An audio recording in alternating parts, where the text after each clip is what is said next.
In the summer of 1942, a German submarine surfaced off the American coast. In the dead of night, 8 men rowed ashore carrying cash, explosives, and a mission to cripple U.S. industry. But within hours, everything began to unravel. Not because of American firepower, but because of a single unexpected encounter on a foggy beach, from Germantown to Operation Pastorius. In the late 17th century, a small group of settlers left Europe behind to try their luck in the New World. It was the year 1683, when the German jurist and poet Franz Daniel Pastorius, born near Frankfurt am Main, led a community of men and women across the Atlantic aboard the ship Concorde. His vision was ambitious, to build a settlement rooted in freedom, peace, and tolerance. After a difficult voyage, they arrived in Pennsylvania, just outside the still young city of Philadelphia, and founded a new town, Germantown. It was more than just another colony. It became the symbolic starting point of German immigration to America, a cultural bridge between Europe and the New World. The settlers brought with them their trades, traditions, and strong sense of community.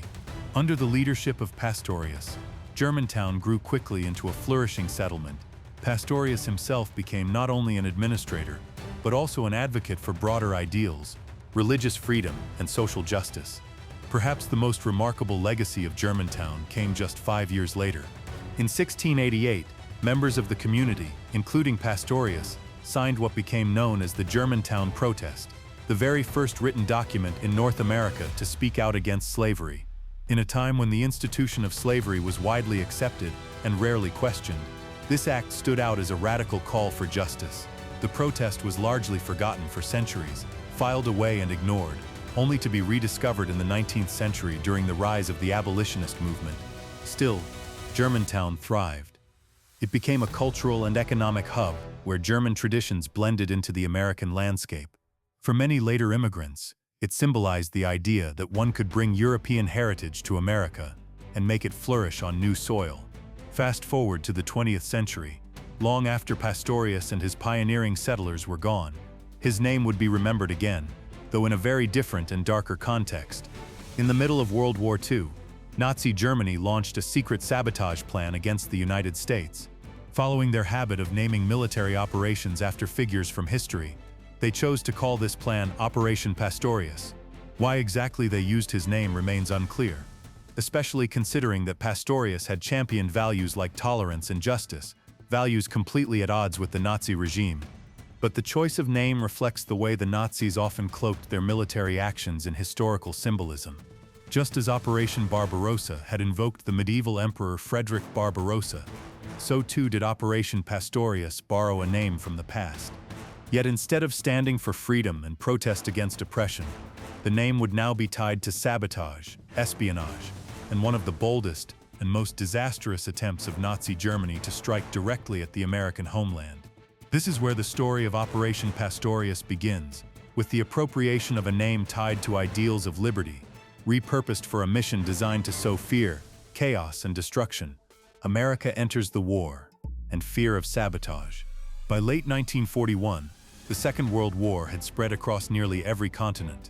Europe lay under the shadow of the Axis powers, and the battles on the Eastern Front raged with no end in sight. Across the Atlantic, the United States still stood outside the war. For years, many Americans clung to isolationism, the belief that their country should stay out of Europe's conflicts. Organizations like America First, led most prominently by the celebrated aviator Charles Lindbergh, warned against intervention and argued that the U.S. had no business entering a European war. But the global situation was worsening. Britain's survival already depended heavily on American support. Shipments of weapons and food carried across the Atlantic. These lifelines were constantly threatened by German U-boats prowling the seas. President Franklin D. Roosevelt was well aware that neutrality could not last forever. Still, the public mood remained skeptical. Until December 7, 1941. That morning, Japanese aircraft struck the U.S. Pacific Fleet at Pearl Harbor, Hawaii. Thousands were killed, ships and aircraft destroyed, and the fleet left crippled. For Roosevelt, the attack provided the moment he had anticipated. On December 8, the United States declared war on Japan. Yet Roosevelt hesitated to push Congress toward war against Germany and Italy. He knew that despite Pearl Harbor, isolationist voices in Congress were still strong enough to block him. But the decision was made for him, when just days later, Adolf Hitler declared war on the United States. It was a move not required by Germany's alliance with Japan, and historians still debate its logic. Some suggest Hitler believed America would eventually declare war anyway, and by moving first, he could frame it as his own decision. Others argue he assumed US forces would be stretched thin, fighting both in the Pacific and in Europe. Whatever the reasoning, the consequences were immediate. America was now at war on two fronts. And with that declaration came something new for the American public: fear of direct attack on US soil. Along the East Coast, that fear was not unfounded. In the early months of 1942, German submarines moved boldly along American shores. Tankers and cargo ships were sunk within sight of US beaches. Oil slicks and burning wrecks dotted the Atlantic coast. Rumors of a potential invasion spread. Roosevelt and his government understood that beyond the military threat at sea, another danger loomed: the threat of sabotage. Sabotage had been a weapon in the German playbook before. During the First World War, German agents had carried out attacks on US soil, most famously the Black Tom explosion of 1916, which devastated a munitions depot near New York Harbor. With the United States now officially at war with Germany, fears of a new wave of covert operations returned. Sabotage had a unique power. Unlike open battle, it struck at the heart of civilian confidence. Roosevelt knew that the morale of the American population was as vital as the weapons factories themselves. If ordinary citizens believed German agents could operate freely inside the United States, it could erode trust in the government's ability to protect them. That was something America could not afford in 1942, when the war effort was only beginning. In Berlin, German planners understood this too. Even before America's entry into the war, Hitler's intelligence service, the Abwehr, commanded by Admiral Wilhelm Canaris, had begun to prepare for covert strikes on US soil. And as the new year began, those plans took shape. This was the world into which Operation Pastorius was born. A moment when German leaders saw sabotage as a weapon capable of shaking the United States to its core, and when Americans feared that the war might not remain across the ocean, but come crashing onto their very shores. Planning Operation Pastorius. As America mobilized for war in early 1942, German intelligence worked on a bold idea. If the United States could not be defeated on the battlefield, perhaps it could be shaken from within. Factories, supply lines, and railways were the backbone of Roosevelt's war effort. Destroy them, and the confidence of the American people might collapse. The task of designing such a mission fell to the Abwehr, Germany's military intelligence service, led by Admiral Wilhelm Canaris. Within the Abwehr, the unit responsible for sabotage was the 2nd Abteilung, commanded by Colonel Erwin von Lahausen. Lahausen himself would later play a role in resistance plots against Hitler, but in 1941, his office began developing a plan to bring sabotage directly to the United States. One of Lahausen's men was Walter Kappe, a loyal Nazi who had lived in America for 12 years. While there, Kappe had led the propaganda arm of the German-American Bund, an organization that sought to spread Nazi ideology among German immigrants. After a power struggle inside the group, Kappe returned to Germany in 1937 and joined the Abwehr. He carried with him not only knowledge of the United States, but also lists of German émigrés and sympathizers. For the new mission, he would prove essential. The scheme was given the codename Operation Pastorius, named, like many Nazi operations, after a figure from German history. In this case, the name was taken from Franz Daniel Pastorius, the 17th century settler who had founded Germantown in Pennsylvania. Why his name was chosen is uncertain. Pastorius had stood for freedom and justice, even helping to write the first protest against slavery in the American colonies. Whatever the intention, the Nazis turned his name into a label for a plot of sabotage and destruction. Kappe's first challenge was manpower. The Duquesne spy ring, the largest German network in the US, had already been dismantled by the FBI in 1941, with 33 agents arrested. The professional spy network was gone. Instead, Kappe turned to men who had lived in America but returned to Germany before the war. Some were waiters, cooks, mechanics, or laborers. 2 even held US citizenship. All spoke English, though most with a noticeable accent. These were not master spies, yet they were the best Kappe could find. In the spring of 1942, 8 men were selected. Their ages ranged from their 20s to their 40s. They were promised adventure and purpose, but few of them realized the danger until their training began. That training took place on a farm by the Quincy in Brandenburg. Outwardly it looked ordinary: cows, chickens, orchards, even a greenhouse. But inside the barns and sheds were classrooms, laboratories, and barracks. This was an Abwehr training site, designed to turn ordinary men into saboteurs. Two instructors, Dr. Walter Koenig and Dr. Gunther Schultz, taught them the basics of explosives, timing devices, and incendiary chemicals. They practiced how to blow up railways, bridges, and factories. They learned how to use invisible ink, how to forge new identities, how to pass coded signals through newspaper ads. One of the men was even ordered to pose as a graphic designer, instructed to place help-wanted ads in the Chicago Tribune as a signal back to Germany. But the training was rushed. What normally took months was compressed into weeks. The recruits had little discipline, and some were already showing signs of recklessness. One nearly exposed himself in a drunken outburst in Paris before the mission even began. Another forgot his papers on a train, forcing Kappe himself to intervene with the Gestapo. Still, by May 1942, the men were declared ready. Each was provided with a new identity, cash, and equipment. In total, they carried more than $160,000, the equivalent of over $3 million today, meant to fund their operations in the US. But the money itself was flawed. Many bills were sequentially numbered, and some were outdated gold certificates that had been worthless in America since 1933. It was an early sign that this mission was not being planned with the care one would expect. Nevertheless, the orders were clear. Land secretly in the United States, spread out, and begin sabotaging America's war effort.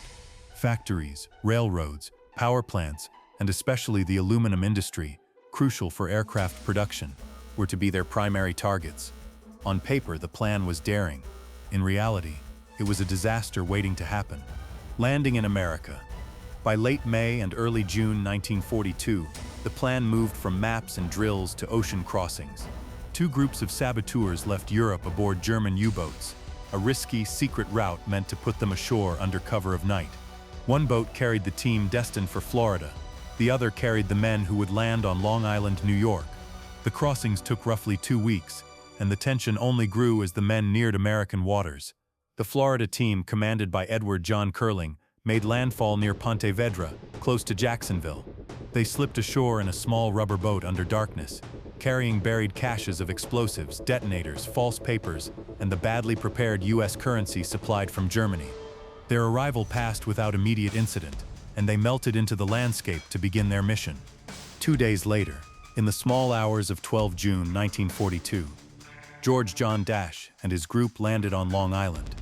Their approach was cinematic and perilous, from the U-boat to a dinghy, then through choppy surf to sand. At one point, Dash misjudged the water depth and plunged in, soaking himself to the waist. Once ashore, they stripped off their military uniforms and dressed in civilian clothes, fishermen's garb, to avoid being treated as enemy combatants if captured. Their instructions were brutal. Anyone who endangered the mission during landing was to be killed. But the landing did not stay secret for long. As the men changed clothes in the fog, Dash spotted a lone figure approaching on the beach, a Coast Guard petty officer named John C. Cullen. Faced with a uniformed guardian in the dark, the team had an order: eliminate the threat. Instead, Dash improvised. He lied, claiming they were fishermen from Southampton who'd run aground, and then tried to bribe Cullen. First $50, then $300. Cullen pretended to accept, then later ran to raise the alarm. Meanwhile, the saboteurs buried their crates of explosives, uniforms, and tools in the wet sand to retrieve later.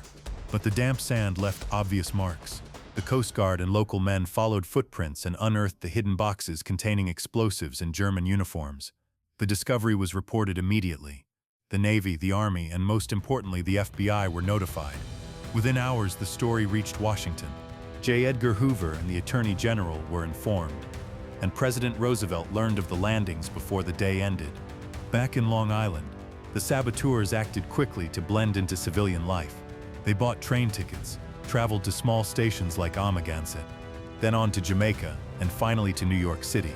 They scattered to pursue assigned targets: aluminum plants, rail junctions, and other industrial sites crucial to aircraft production. But the buried caches, the wet sand, and Cullen's alarm had already set a massive manhunt in motion. Two critical failures stand out in these first chaotic hours. First, the choice to land in relatively populated and patrolled areas instead of remote, less risky shores. Second, the poor operational security, obvious burial marks, sequentially numbered and suspicious currency, and uniforms left in the sand. Those mistakes transformed a covert landing into a public emergency within hours. Operation Pastorius had crossed the ocean successfully, but the mission that was meant to strike quietly at the heart of American industry had already been compromised the moment feet touched American sand. Betrayal and capture.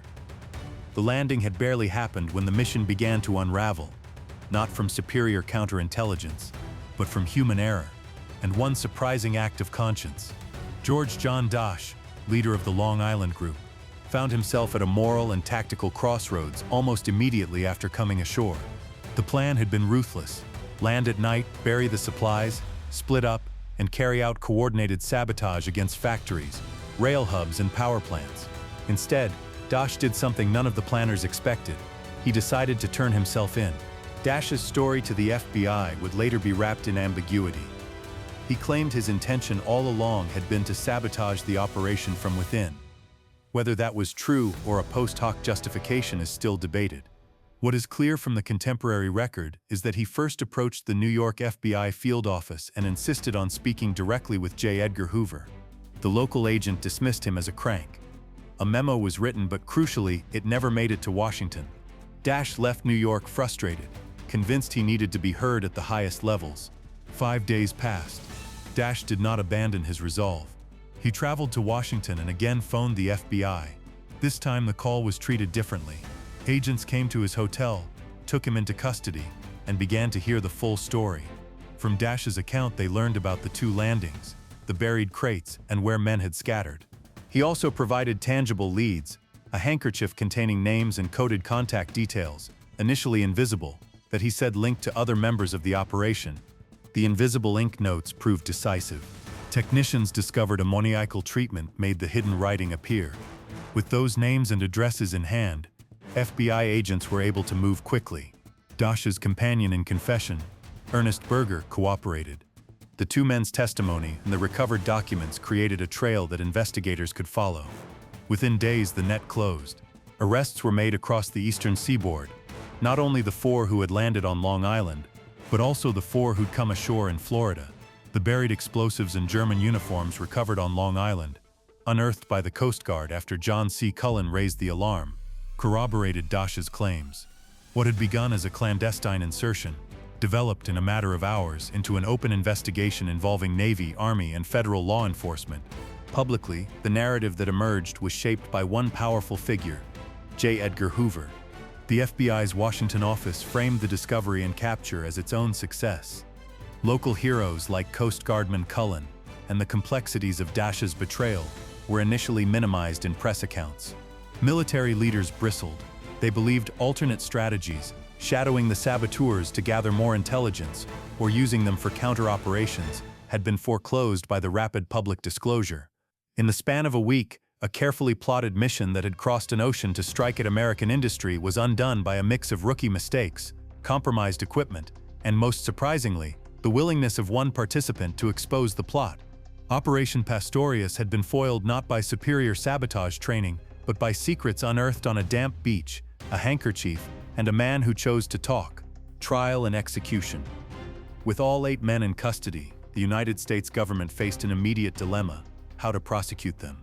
They had landed on American shores carrying explosives, uniforms, and false identities.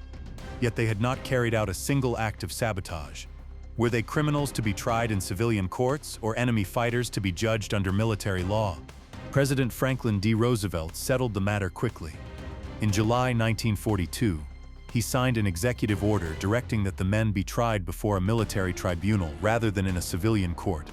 His reasoning was clear: a public civilian trial could drag on, create sympathy, and reveal sensitive intelligence.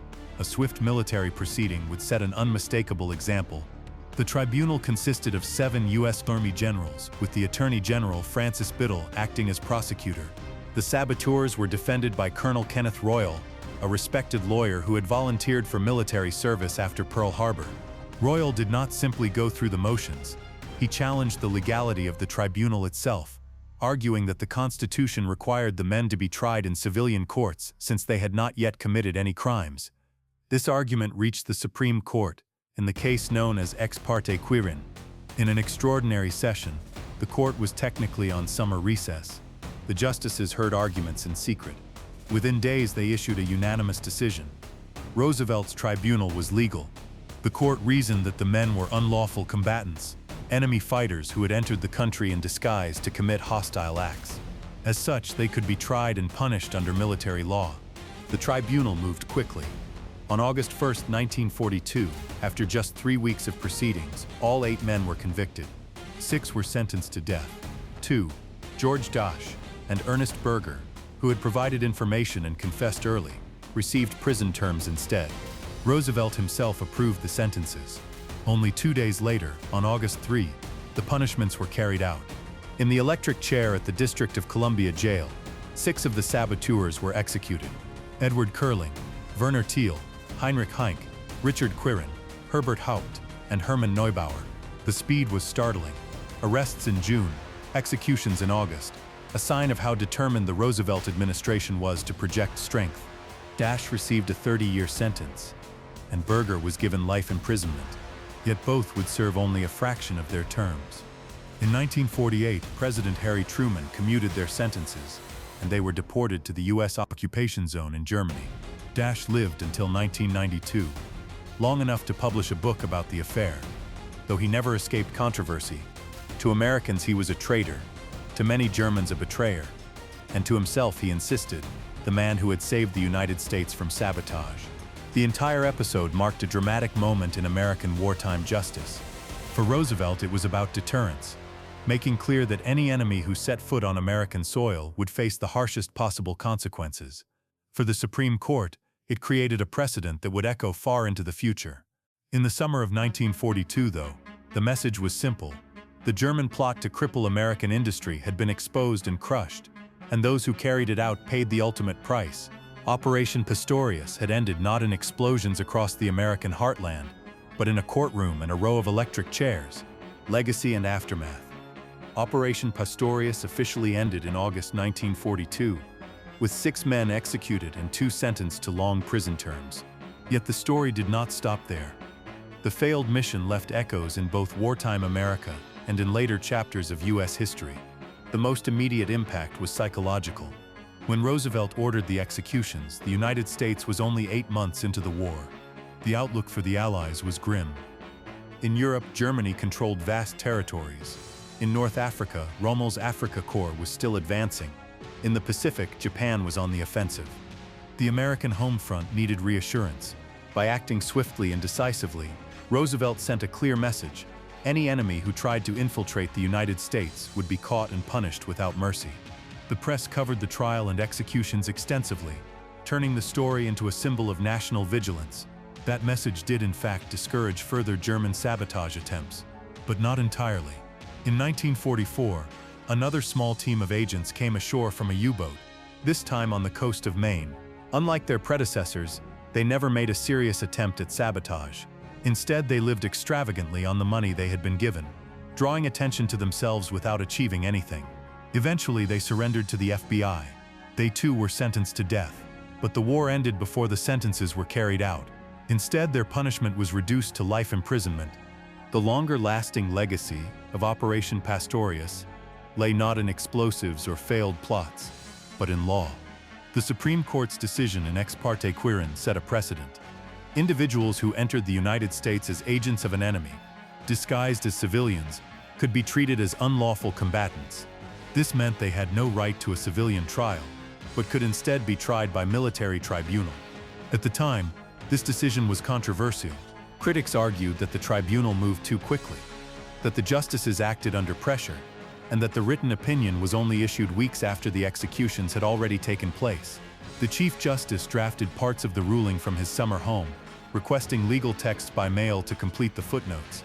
Even then, the verdict stood, and the men were executed before the full reasoning was made public.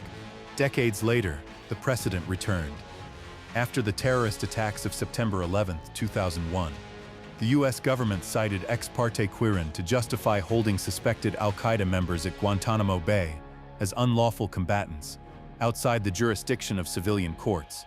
What had begun with 8 men in 1942 became part of the legal foundation for America's 21st century war on terror. As for the saboteurs themselves, their legacy was a mixture of obscurity and notoriety. George John Dash, the man who betrayed the mission, spent years insisting that he had saved America from destruction, though few on either side of the Atlantic saw him as a hero. To Americans, he was still a German agent. To many Germans, he was a traitor. He lived out his life quietly, dying in 1992. In hindsight, Operation Pastoria stands out less as a daring mission than as a cautionary tale of poor planning, unqualified recruits, and bad luck. What was meant to be a strike at the heart of American industry collapsed in weeks, undone by sloppy execution and a single Coast Guard encounter on a foggy beach.